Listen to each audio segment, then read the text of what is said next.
নমস্কার বন্ধুরা, সবাইকে জানাই প্রজাতন্ত্র দিবসের অনেক অনেক শুভেচ্ছা। আজ 26শে জানুয়ারি, আর আজকের বিশেষ দিনে আমি আপনাদের নিয়ে যাব কলকাতার এমন একটি জায়গায় যেখানে ভারতের স্বাধীনতা লড়াইয়ের ইতিহাস পরতে পরতে মিশে আছে। আজ আমরা আপনাদের নিয়ে যাব আলিপুর সেন্ট্রাল জেল মিউজিয়ামে। আলিপুর সেন্ট্রাল জেল কেবল একটি কারাগার নয়, এটি ব্রিটিশ শাসনযন্ত্রের দমনের এক প্রতীক ছিল।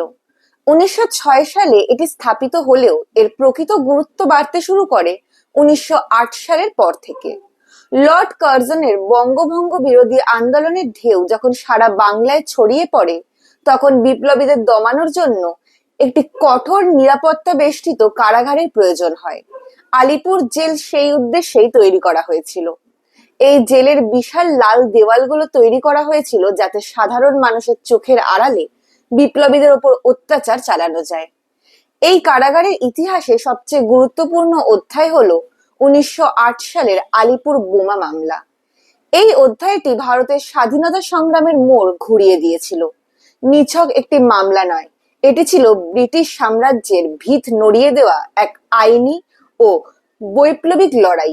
1908 সালের 30শে এপ্রিল মুজফ্ফরপুরে ক্ষুদিরাম বসু এবং প্রফুল্ল চাকি অত্যাচারী ম্যাজিস্ট্রেট কিংসফোর্ডকে হত্যার চেষ্টা করেন। দুর্ভাগ্যবশত সেই হামলায় এক ইংরেজ দম্পতি নিহত হন। এই ঘটনার সূত্র ধরেই ব্রিটিশ পুলিশ কলকাতার মুরারিপুকুর বাগানবাড়িতে হানা দেয়। সেখান থেকেই গ্রেফতার করা হয় অরবিন্দ ঘোষ, তার ভাই বারেন্দ্র কুমার ঘোষ সহ একদল সশস্ত্র বিপ্লবীকে। মুরারিপুকুর বাগানবাড়িটি ছিল বিপ্লবীদের গোপন ডেরা।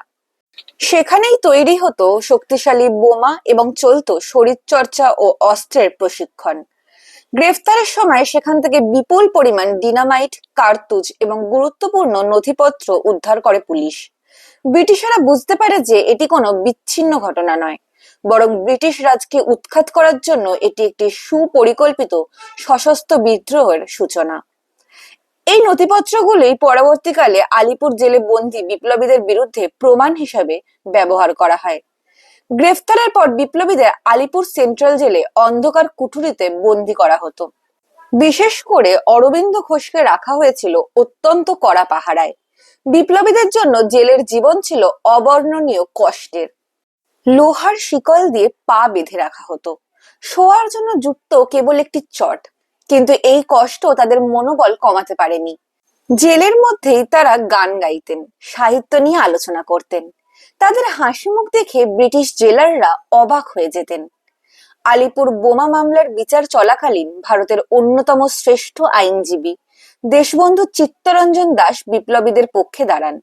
তিনি নিজের পকেট থেকে অর্থ ব্যয় করে এবং অক্লান্ত পরিশ্রম করে অরবিন্দ ঘোষের নির্দোষিতা প্রমাণ করার লড়াই চালিয়েছিলেন। তার যুক্তি ছিল অকাট্য। তিনি অরবিন্দকে দেশপ্রেমের কবি এবং জাতীয়তাবাদের অবতার হিসেবে তুলে ধরেন। বন্দী থাকা অবস্থাতেও বিপ্লবীদের মস্তিষ্ক থেমে থাকেনি। তারা জেলের কড়া নিরাপত্তার মাঝেও বাইরে থেকে অস্ত্র ও তথ্য সংগ্রহের চেষ্টা করতেন।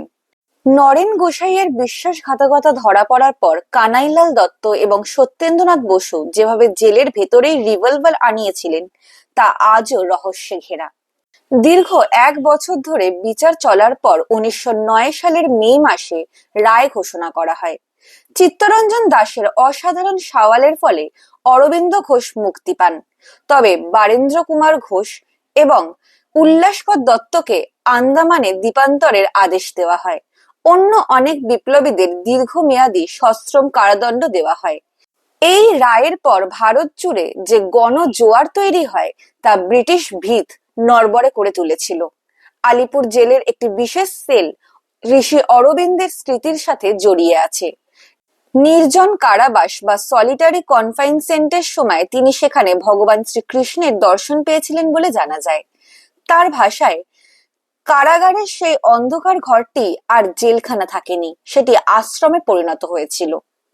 আলিপুর সেন্ট্রাল জেল সম্পর্কে আর বিস্তারিত খুঁটিনাটি তথ্য আমি আপনাদের সাথে শেয়ার করছি। আশা করি এগুলোর পর আপনাদের মনে আর কোনো প্রশ্ন থাকবে না। 1.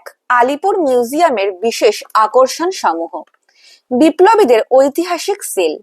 এখানে গেলে আপনি দেখতে পাবেন নেতাজি সুভাষচন্দ্র বসু, ঋষি অরবিন্দ ঘোষ, দেশবন্ধু চিত্তরঞ্জন দাস, বিধানচন্দ্র রায়ের মতো ব্যক্তিত্বরা ঠিক কেমন ছোট ঘরে বন্দী ছিলেন। প্রতিটি সেলের বাইরে তাদের নাম ও সেখানে কাটানো সময়ের ইতিহাস লেখা আছে। ফাঁসির মঞ্চ, এটি এই মিউজিয়ামের সবথেকে আবেগপ্রবণ জায়গা। সেখানে মাস্টারদা সূর্য সেন, দীনেশ গুপ্ত, রামকৃষ্ণ বিশ্বাসের মতো অমর বিপ্লবীদের ফাঁসি দেওয়া হয়েছিল। জায়গাটি অত্যন্ত শ্রদ্ধার সাথে সংরক্ষিত। লাইট অ্যান্ড সাউন্ড শো, প্রতিদিন সন্ধ্যায় এই শোটি হয়। এতে লেজার শো এবং অডিওর মাধ্যমে ভারতের স্বাধীনতা সংগ্রামের রক্তক্ষয়ী ইতিহাস এবং জেলের ভেতর বিপ্লবীদের ওপর ব্রিটিশদের অত্যাচারের কাহিনী ফুটিয়ে তোলা হয়। এটি দেখা মিস করবেন না। হাসপাতাল ব্লক ও প্রদর্শনী, জেলের ভেতরে পুরনো হাসপাতালটিকে এখন গ্যালারিতে রূপান্তরিত করা হয়েছে। এখানে বিপ্লবীদের ব্যবহৃত নানা সরঞ্জাম, চিঠিপত্র ও নথিপত্র রয়েছে।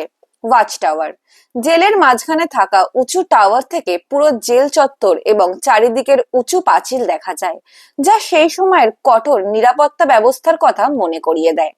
সেকেন্ড, টিকিট কাটার বিস্তারিত তথ্য ও খরচ।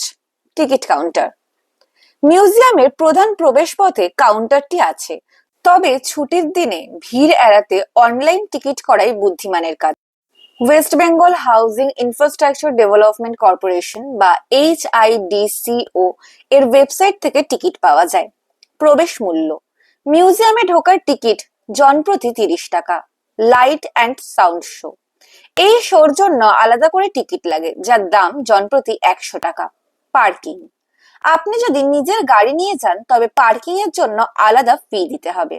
Third is transportation, Jatin Das metro স্টেশনে এসে নামুন। স্টেশনের 2 নম্বর গেট দিয়ে বেরালে অটো বা রিক্সা পাবেন।